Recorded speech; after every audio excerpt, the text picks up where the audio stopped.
So, ladies and gentlemen, welcome to Scorpio, the last of the Mohicans for 2026 uh, predictions. And remember, my marriage course is now active on Vedic Astrology Academy, where I'm going slowly. Today, I'm going to be uploading Venus in the sign of Scorpio for marriage course. So you're going to see whatever all the details to understand the marriage. Okay.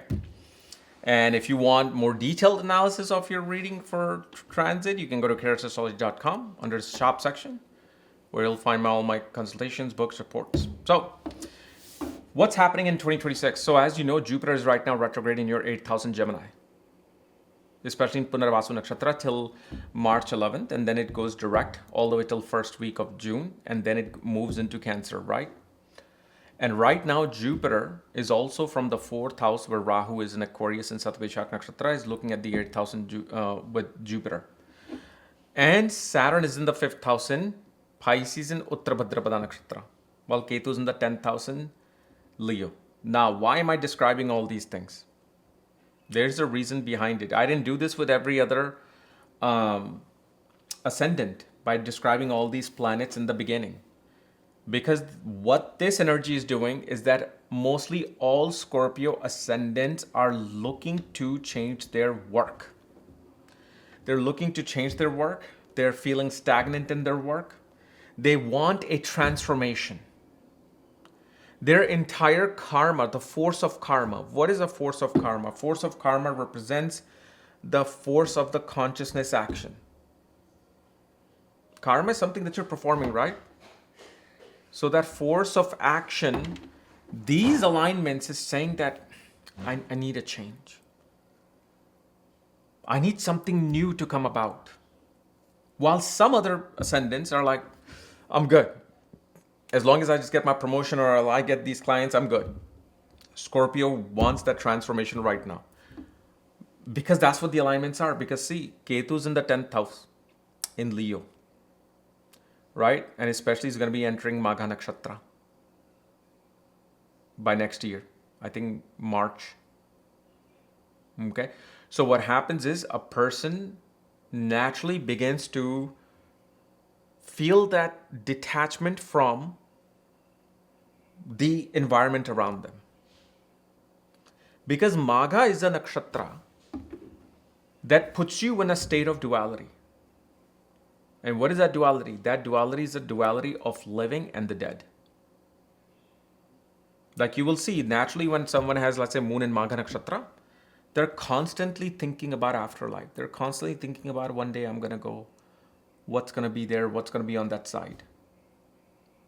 And then they try to question their material existence at the same time.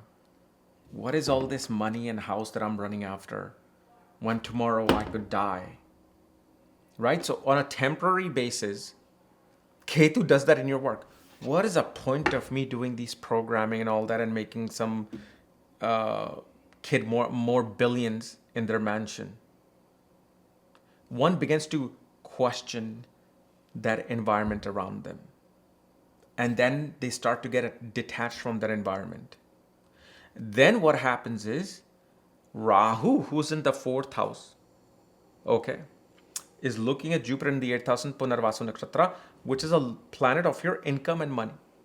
And your 5th house, obviously of children, but it's also the house of the transformation in your career. This is why I said this whole thing is making this particular angle. Because 5th house is 8th from the 10th house. Saturn is going to be in Uttarabhadrapada Nakshatra, meaning you are now looking to transform and find a bigger treasure. You're looking for a bigger treasure in your new workspace. Now with Punarvasu, with Jupiter, one thing I see here, this is a very good nakshatra to have, to especially, and what the way this Jupiter will work for you is this. You will feel complete hopeless. You'll come to a certain state regarding some personal issue or professional issue, and you're like, that's it, it's over. Fine, whatever, I'm done. Because you'll also say that because Ketu's in the 10th house, you just won't care. But at the same time, like, there's no hope for this. And right when you think there's no hope for this, that's when suddenly things change. and that hope and light comes in. Remember Obama's tagline, hope and change. That hope and change is given with this Jupiter in the 8th house, and Vastu especially. So for Scorpios, Jupiter was in Mriksara and in Ardra, completely causing that wild disturbance. Vastu saying, now after this disturbance, now after this wandering, now I'll give you something that you need in return. So usually you will see with Scorpio people, any money that you lend to someone, you'll get that money back. Many Scorpio people will get more tax returns after you file your taxes. Okay? And at the same time, there is this agitation in the home. Like one does not see, naturally Ketu is taking you away from the interest at work. And Rahu is in a sign of Aquarius, which is Vata, which is, in a way, it's a bigger form of fire. Okay? Because Agni is what is going to make the fire bigger. So what happens right now with Rahu in 4th house in Aquarius and in Satabhishak Nakshatra? One, first of all, feels too much space within the home. You could be in a studio apartment and you just feel this emptiness. It's like not emptiness as in just empty. It's like space. Like imagine if I put you in a suit, in an astronaut suit, and I took you at this one space between Earth and Moon and just left you there. Now imagine it's like this vastness that you're seeing. While we are mammals, we need a cave. We need this roof so we can feel safe. So a person, like, they feel like their ceiling has expanded. And one thing I'm going to advise you, even though Jupiter is looking at your Rahu in the 4th house, and I know many Scorpio people will do this because I've actually dealt with Scorpio people doing this while Jupiter was in the 8th this year and Rahu was in the 4th. You will call many Vastu experts. You'll get interested in Vastu. You suddenly want to change something and break something to change something for your benefit. Why? Because Rahu is in Satabhishak. You're looking to heal your home in 100 different ways. And that's where you can make your big mistake. Never ever do any Vastu remedies until after December of next year when Rahu has moved away from the 4th house and gone into the 3rd house. Now, subconsciously, Vastu can show if you buy this item or this idol, then put it here, this activates that. I'm not talking about that. Those are different things. I'm talking about many people, especially from, let's say, India, will be like, this bathroom, I watched something and saying that this bathroom in Northeast is bad. We got to remove it. And this now, Jupiter is looking at the 4th house, giving you motivation. Rahu is with its fire in the 4th house. You'd be like, yes, let's do it. And this is where that mistake can be made. Okay. This is where that mistake can be made because especially in 2026, Saturn itself is going to go retrograde right around August, I think, July or August from Revati. So it's pretty much moving back towards Rahu. And if you do these things, then it affects your profession. There are certain periods when you should not be doing and dealing with these things. On one hand, though, on normal basis, a person will desire to buy a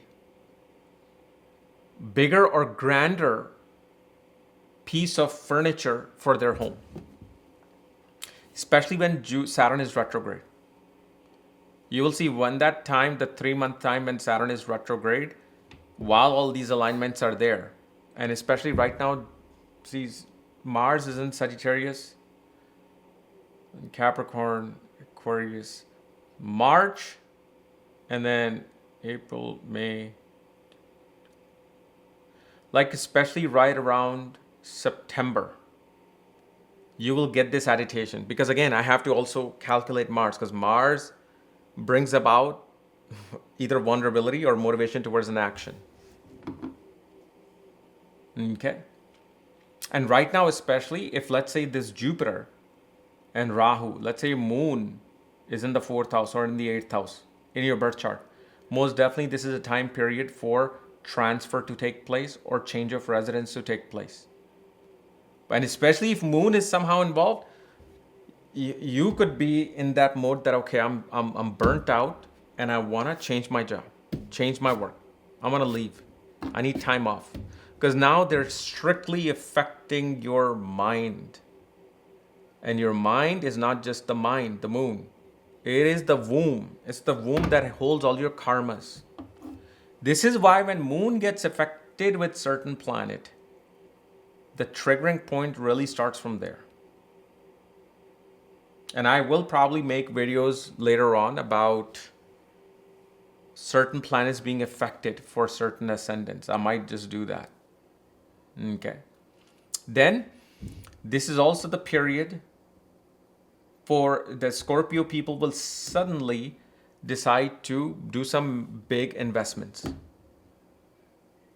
Like, let's say before you were doing maybe, I don't know if you can see one of my bulbs is flickering off my light here. Can you see it? It's not that bright of a bulb, so I don't know if you can see that as soon as I said this. So that means, listen to this.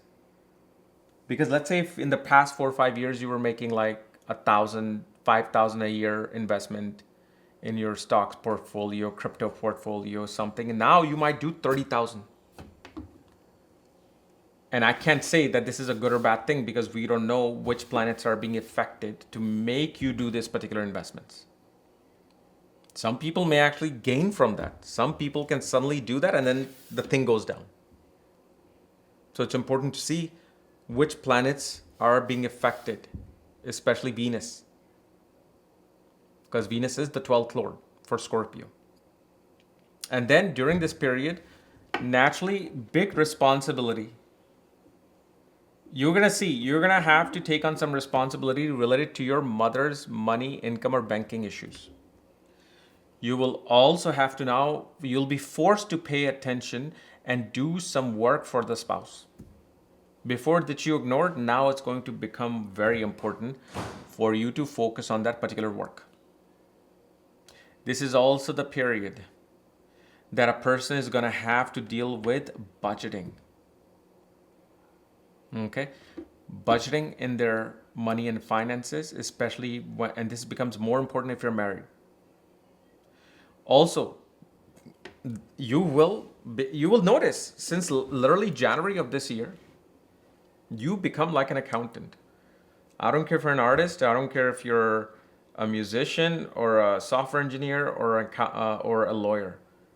You are suddenly feeling I need to start calculating things. What's going on where? How much this is? You become and then what happens is you overly stimulate yourself between now and even end of next year, the whole year, overstimulating yourself because you're over calculating your relationship with your social circles, network circles, your gains.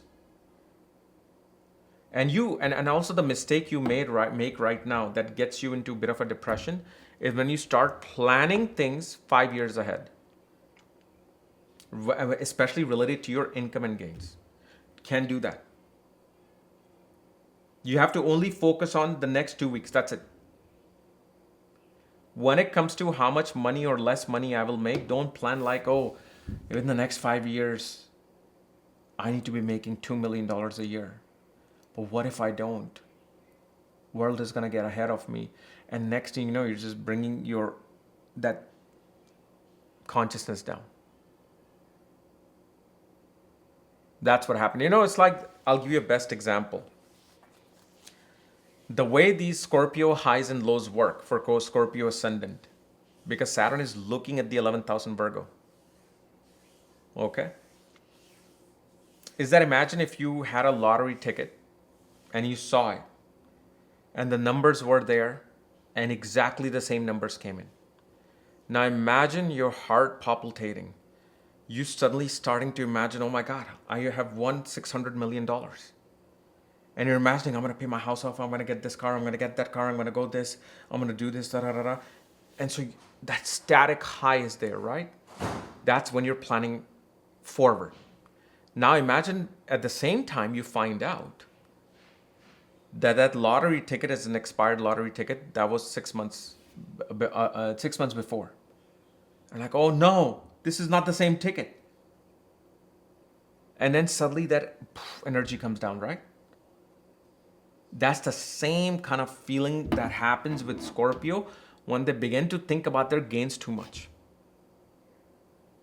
Like first you get motivated. Oh, yeah, I'm going to make $2 million and I'm going to do this, this, and that. But then suddenly Saturn is looking at Virgo and your second house. Saturn then sets its reality upon you. That slow down, buddy. You're not Elon Musk. You're not Jeff Bezos. And so in this particular transit, just don't think of so far ahead to your retirement while you're 25 years old. Focus on next 2 weeks. This is my plan and this is what I'm going to be doing. If you do this, you will see, like, you just live that normal life. Okay? Where transits don't really bother you. They come and go. And especially next year when Jupiter enters the sign of Cancer, right? For the whole rest of the year till 2027.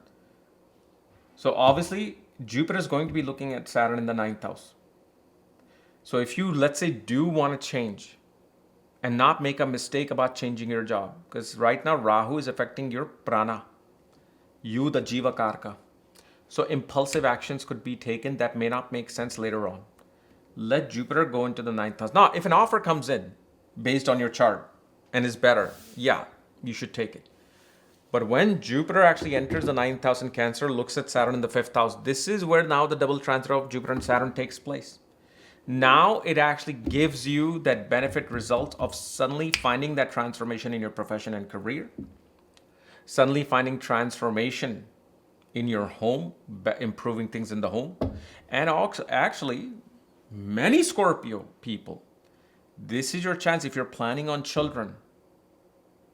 You're at that age, you're late 20s, 30s, mid 30s, and you're thinking, well, I wonder if we should have kids. Well, this is now the time. Because your the prana in your sperm or your ovaries will become active. See, why is it that when you can be intimate and never get pregnant, and then suddenly a person gets pregnant? Why? It's because Jupiter is infusing its prana into you, saying that I'm giving you prana to now procreate. And because Jupiter is a natural 2nd and 5th lord in the 9th house in Cancer, yes, it is its exalted position. Okay. So on one hand, luck rises, especially through traveling. And I would like Scorpio Ascendant people to plan some pilgrimage, especially if you're in India or you're going to visit India next year from some foreign country. Plan a pilgrimage because Saturn is also affecting Jupiter from its trine in the 9th house. And because Jupiter is in Cancer, female sign, visit some dharmic spot of a female Devi. Like, for example, Kamakya Devi, which is actually, she's the one who gives you pregnancy and children. Vaishna Devi, Kali, Dakshaneshwar. Okay. I mean, there's so many Devis. Bimla Devi and Kamla Devi and Tara and all of that. But I'm just saying, visit some spot. This is actually going to help your 2nd and 5th house. See, when you visit some things, sometimes it helps, sometimes it doesn't help. Okay?